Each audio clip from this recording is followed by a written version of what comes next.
This is Algebra 2 with trig 4.3. We're going to verify inverse functions. Now, one way that we could verify inverse functions is by using composition. We've done composition before. That's the f of g of x and g of f of x. If we can use two functions and show that we get x when we do the composition to both of them, that would show us that they are inverses of each other. Seems a little silly. I will allow you to do it that way. I'll show you it that way, and we'll talk about other ways we can do it. So we're going to use composition. So we're going to do f of g of x. What that means is we're going to take our f function, which is 4 times something plus 2. I like to put the parentheses and spread them apart to show you that that's representing the x. You don't put an x in there. And then I'm going to rewrite it and put my g function inside. I rewrote it so that it was clear when you look back that that's kind of step 1, and then filling it in is step 2. Calculate this out, distribute through. 4 times 1 is 4, divided by 4 gives you 1x. 4 times 1 is 4, divided by 2 is 2, so that's a negative 2, plus the extra 2.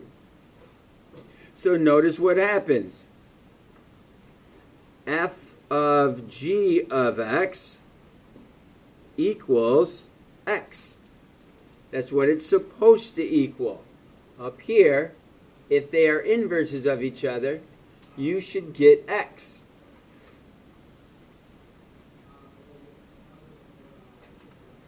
Now, mathematically, we should, using composition, we should also do g of f of x, which is taking the g function and subtracting a half. So I'll substitute in my f function inside the parentheses, distribute through 1/4 of 4. To multiply a fraction and a number, you take the number and multiply the top, so that becomes 4 divided by 4, which is 1x. 2 times 1 is 2. 2 over 4 is a half, minus another half, and those cross out. So I got g of f of x equals x. So that shows that they are functions of each other. I like to say that f inverse of x, the inverse of the f function, is the g function. That shows that they are inverses of each other. When we worked with the f function, its inverse is the g function. In our second example, we're going to verify these are inverses, but we're not going to use composition. If we can find the inverse of f is this function, then we're set. If it works one way, it's going to work the other way.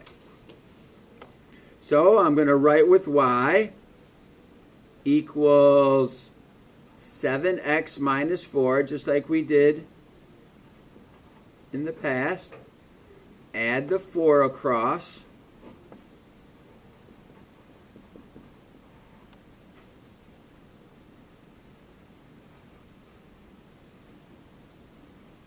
Now I have my 7y. So I divide by my 7, and I need to divide it to all the terms. So you can either call this 1/7 x, or you could call it x over 7, plus 4/7 equals y. Break it into two separate fractions. Don't write one big fraction. So instead of using the y term, I'm going to use f inverse, because that is the inverse. And yes, that equals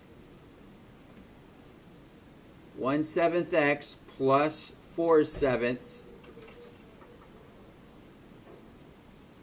So when I found the inverse of f, I got f inverse. So they do equal each other. We're not surprised. F inverse, or f of x,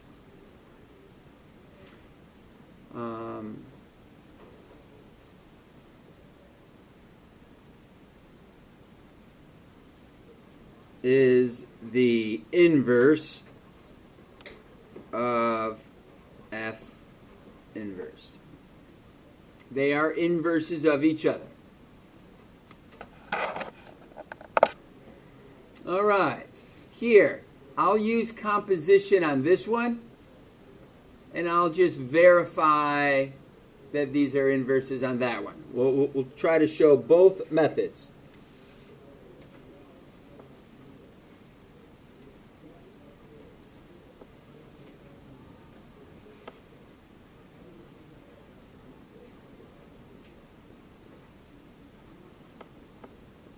We'll use composition here. So to use composition, you would need to say that f of g of x would be 3 times something plus 2, and plug your 1/3 x minus 2 inside of that parenthesis. That's your g function. Then you need to simplify that. 3 times 1 is 3 over 3, gives you 1x, minus 6 plus 2. That gives us x minus 4. Hey, x minus 4 is not x. We're supposed to get f of g of x to be x. We did not get x. That means that these are not functions. The inverse of x is not equal to g of x.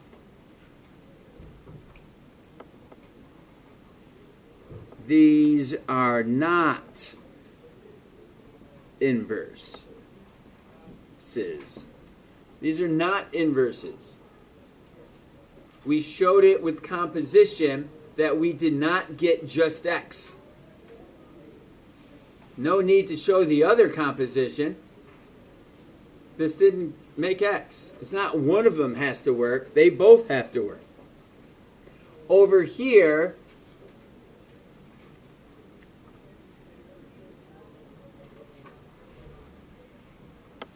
we can just find f inverse of x, then compare it to g of x. You're allowed to do it that way if you like. So we would say y equals 2/9 x plus 4. Switch your x and the y. Subtract your 4 across. Okay, you should be able to do this without looking up and down, up and down. We're just finding inverses. Multiply by the denominator.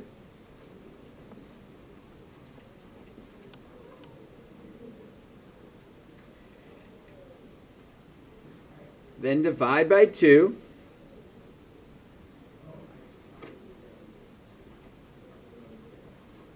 (36) divided by 2 is 18. And that gives us our inverse of x. And we notice that our inverse of x is equaling the g of x. So yes, they are inverses.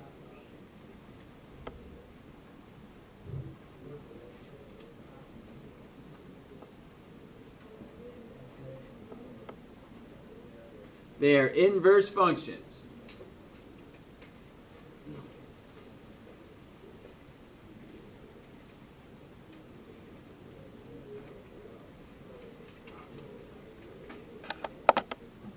So we're going to flip it over. Now on this side, we're going to find the inverse of the function. We're going to decide if the inverse is merely a relation. What does that mean? Or is it actually a function? Do you know what that means? If it's just a relation, we're going to leave it as y equals, and if it's a function, we're going to use inverse notation.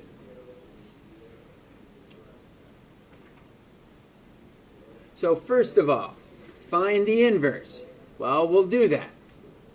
This is a little bit different because this is x squared. A little bit different. But we're going to use the same process. Decide if the inverse is a relation. This original picture, this original equation produces a parabola.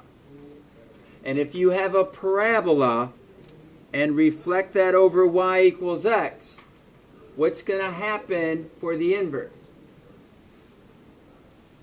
Well, if you do a horizontal line test, you see that it touches twice to a parabola. It's an even degree, so it's going to touch twice. Guaranteed. Unless there's a restriction. So I'm expecting my inverse to be a parabola on its side, which is not a function. So this is not going to be a function. I already know it. But let's go ahead and find what the inverse would be. Well, y equals 1/3 x squared plus 7. Switch my x and the y. Now notice that my square does not go with it. My square does not go with the x. You only switch the x and the y. Subtract the 7.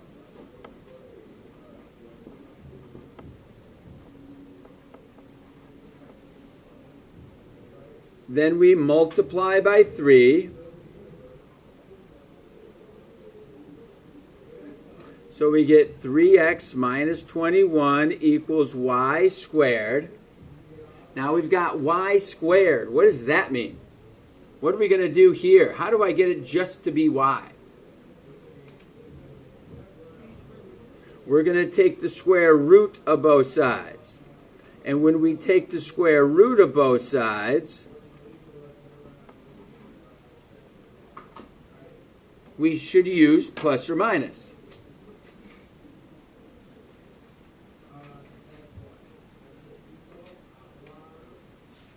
Now I want to show us a Desmos. In Desmos, we were given that original equation. There was the equation we were given. The 1/3 x squared plus 7. And the points that are on that parabola are right there. We've talked about an inverse. So the points would get reflected over the line y equals x. And then what did we say the equation was? We said it was a square root. We said that it was a positive square root. And we said it was a negative square root.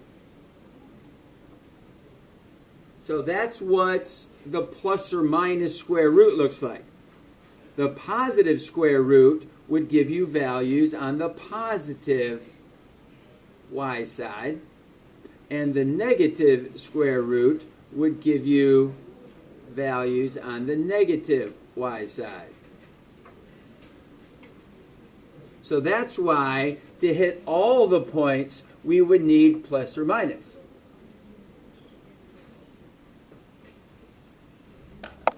So that helps illustrate what our equations were here. This is not a function. A vertical line test to our inverse indicates this is not a function. We could have known that just because a horizontal line test would have failed the original graph.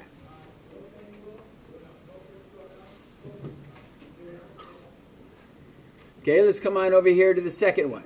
So these are not, the inverse is not a function. Inverse is not a function. So let's look at this one. What do we see?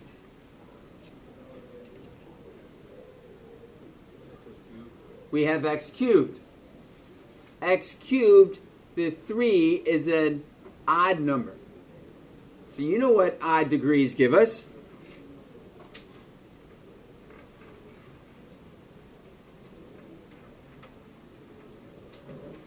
The end behavior is going to go in opposite directions. We're down at -5. This is a cubic. We talked about that the other day. And it has a vertical stretch of 4, so it really goes up quick.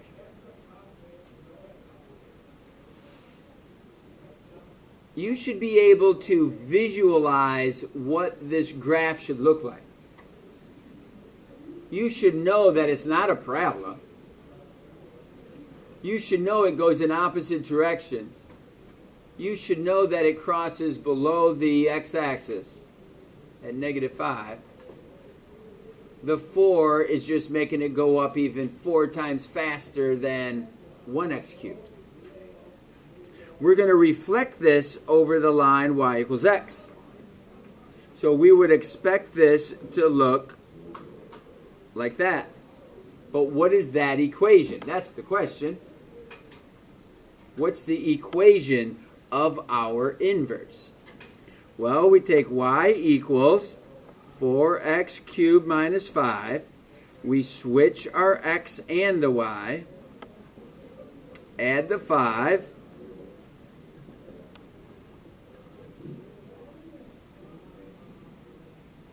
Okay, you should be able to do many of those steps without looking up and down, up and down. Here we're going to divide by 4. This gets a little confusing.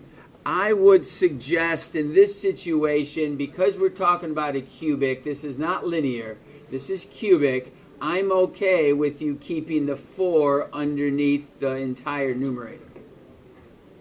Because when we take the cubed root, so this is the cubed root of x plus 5 divided by 4, that equals this y value, which we don't need to call it y. We can call it g inverse of x, because they are inverses of each other. We knew the original graph was odd, so its inverse will be a function. We see in the sketch why that would be.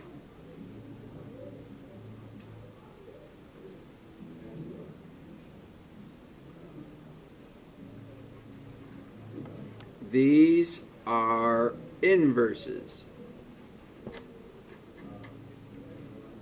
We knew that from the horizontal line test of the original, and we know that from the vertical line test if we were to graph this.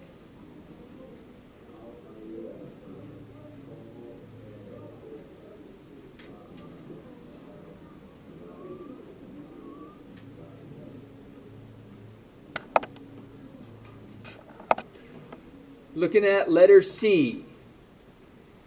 This is linear. So we're pretty confident what's happening with a linear. We've done lots of linear. Linears are odd degrees. So if it's an odd degree, we're expecting the inverse of it to be a function. We're going to multiply by 5, and we're going to divide by 4.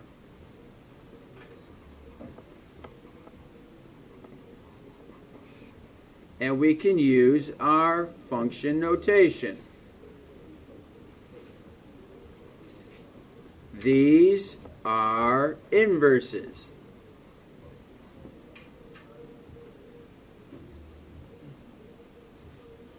If it's not inverses, like what we had here, it's considered a relation. This is just a relation. In this case, it was an inverse. In this case, it was an inverse. Let's come to our last one. This is a parabola. So if we look at the parabola, we're expecting to be curving lower than the x-axis, but we're only going to use the right side of the graph, where x is greater than 0. This passes the horizontal line test at one spot. This means that the inverse is going to be a function. So to find that, I switch my x and my y, add my 3 across, and take the square root. Now the question is, do you put plus or minus on here? Well, this has a domain that is x is greater than or equal to 0. That means this range has to be greater than or equal to 0. From the y's point of view, it's going to curve up and go that way as an inverse. So now it is an inverse. I don't have to write y. I should have written f inverse. This is when we use y is greater than or equal to 0 because of our range point of view. That's our range. This was our domain. Because our domain only looked at the positive x's, our answers here are only going to use positive answers. We're not going to use the curve that comes underneath like we did earlier. There was no restriction. This had a restriction. So we only used the top part of the curve.